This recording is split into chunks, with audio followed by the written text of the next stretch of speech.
Amém. Amém.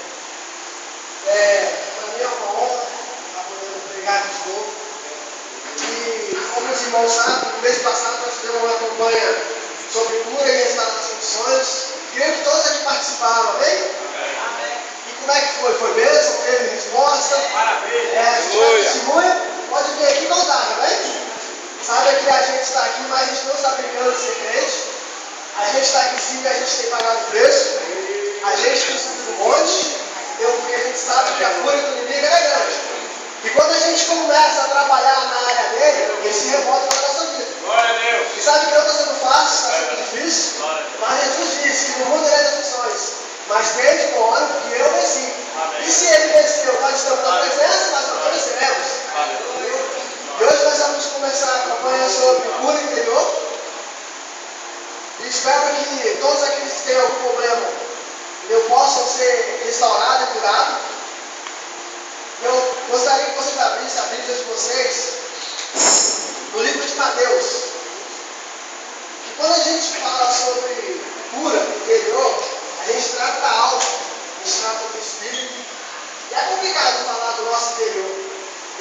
É muito fácil eu achar um erro em mim, mas é muito difícil você mesmo achar um erro em você. Ou você já é muito fácil você julgar a pessoa, mas você se julgar é muito difícil. Entendeu? E a gente vai começar a trabalhar sobre talvez coisas do passado. Talvez alguma palavra que você foi ofendida. Talvez uma discussão que você teve com o seu irmão, com o seu vizinho. E que durante essa discussão criou uma mágoa. E talvez o seu orgulho, talvez o seu erro, não deixou que você perdoasse. Mas Jesus disse que nós temos que perdoar e amar o nosso próximo. Se a gente não for capaz de perdoar e amar o nosso próximo, Deus também não é capaz de nos perdoar. Não é verdade? É a Bíblia que diz, não sou eu. Então nós temos que perdoar. Porque quando pedimos perdão a Jesus, ou quando pedimos perdão a Deus, quem é o nosso intercessor? É Jesus Cristo. Porque foi Ele que veio aqui como homem nessa terra e morreu por nós. Foi Ele que foi crucificado. A sua carne foi rasgada e o seu sangue foi derramado. Então, vocês com a Bíblia aberta no livro de Mateus, no capítulo 18, no versículo 21 e 22. Quem achou, diga amém. Quem não achou, diga glória a Deus. Hoje nós vamos falar sobre perdão. Uma palavra difícil, né? E é muito difícil também para muitos quererem perdoar. Complicado. Só realmente eu considero aqueles que perdoam aqueles que têm o coração quebrantado. Porque tem muitos que não têm o coração quebrantado e consigo guardar a mágoa e leva tempo para perdoar. Entendeu? Então vamos ver então.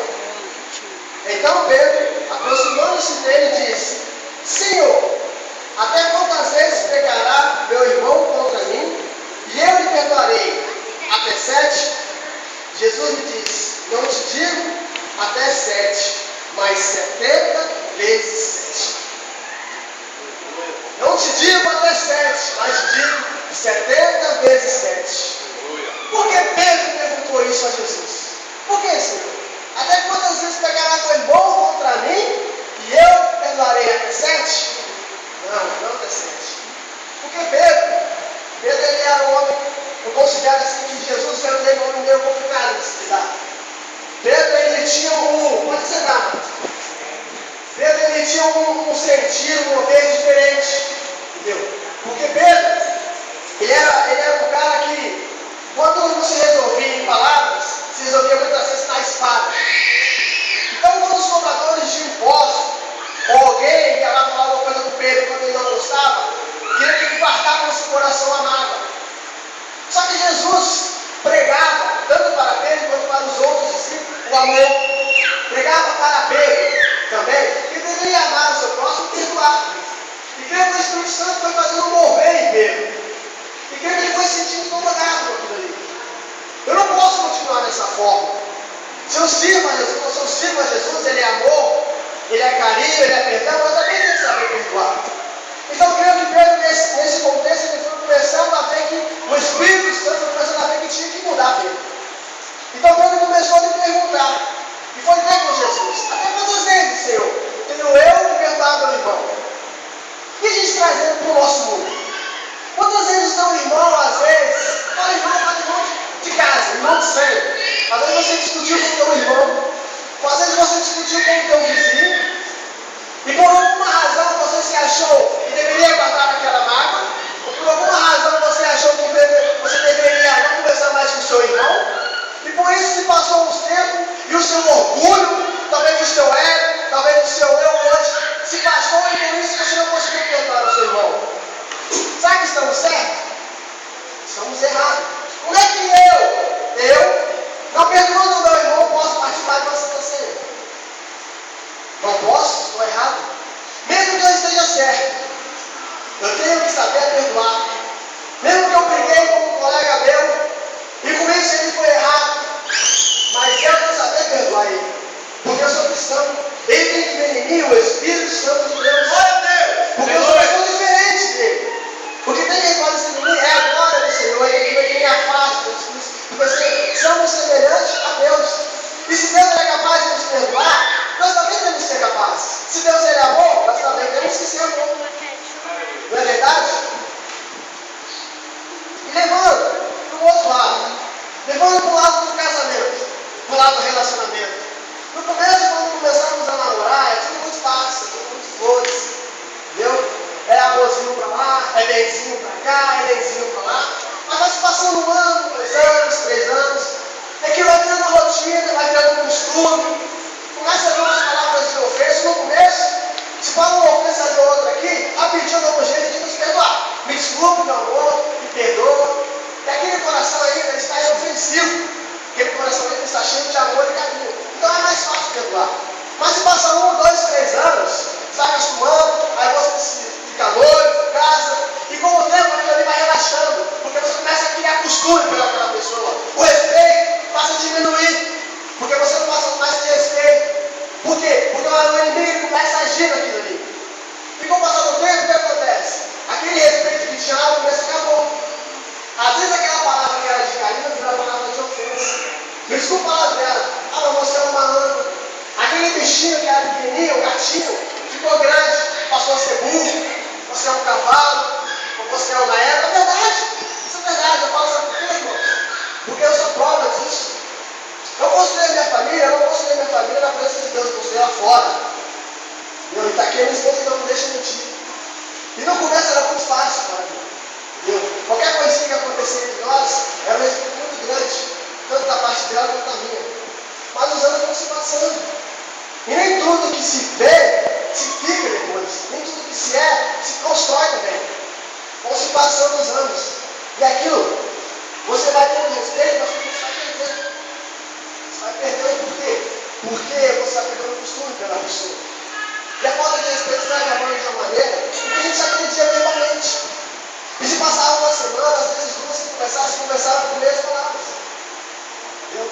Não é só na minha. Creio que na vida de muita gente acontece isso. Se não aconteceu. E se passa a conversar com as mesmas palavras.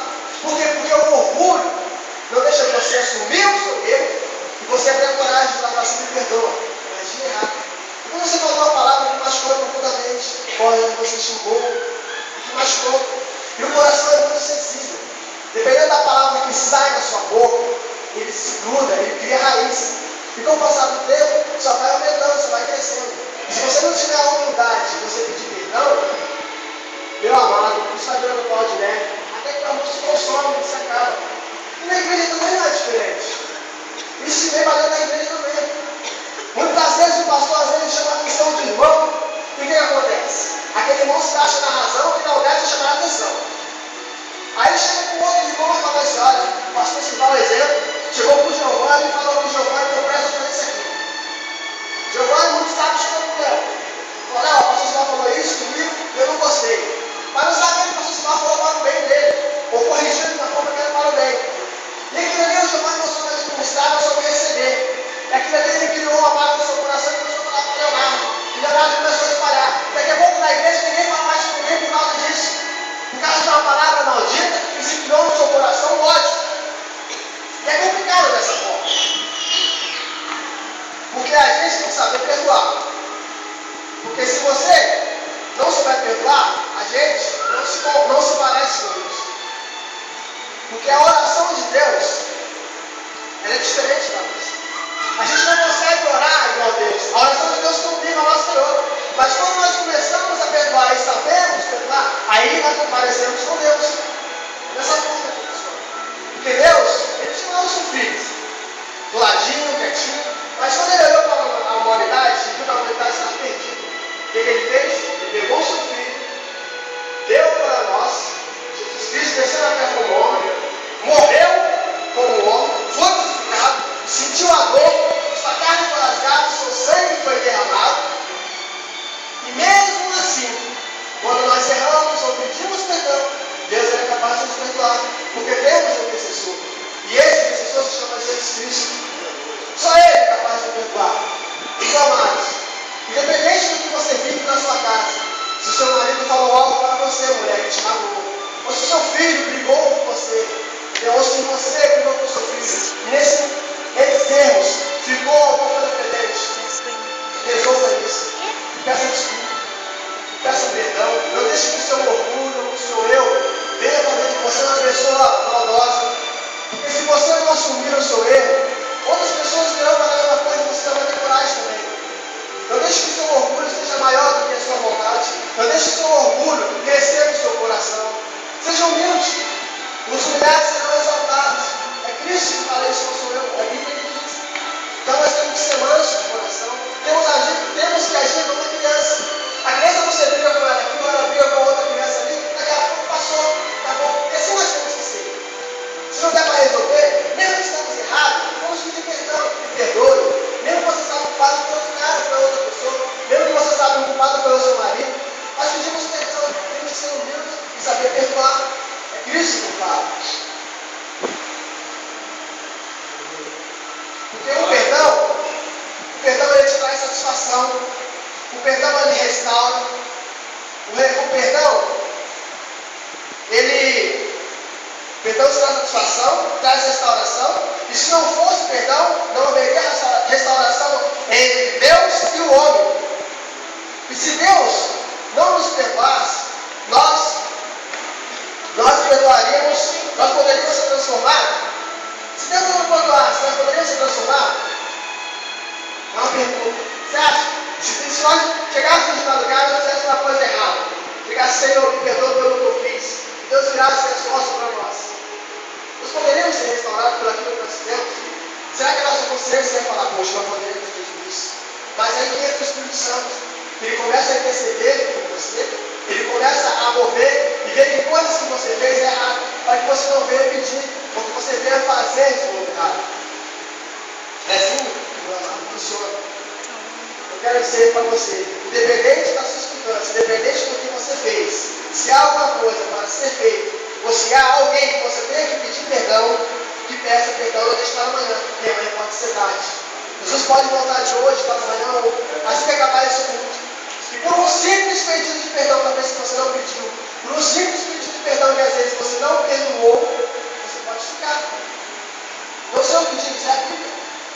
Isso é a Bíblia. Eu vi um vídeo uma vez na internet de uma mulher dos Estados Unidos e que no sonho ela foi arrebatada. E nesse sonho ela ficou, por quê? Porque Deus mostrava a ela muitas pessoas que não tinham coragem de perdoar, muitas pessoas que não tinham coragem de amar. E ela ficou como sendo uma das pessoas, não porque ela era a pessoa. Deus mostrava ela ficando como isso, com pouca coisa, muita gente vai ficar. E se essa falta de perdão, ou essa falta de mágoa você tem que perdoar, perdoa. Não deixe para amanhã, para depois. Porque se Jesus voltar, é sério que vai te ficar. Amém, gente? Vai dar essa oportunidade. Amém. Glória a Deus. Senhor. É muito bom quando nós ouvimos o Espírito de Deus falar conosco. É algo maravilhoso. Que Deus te abençoe, isso é cada vez mais.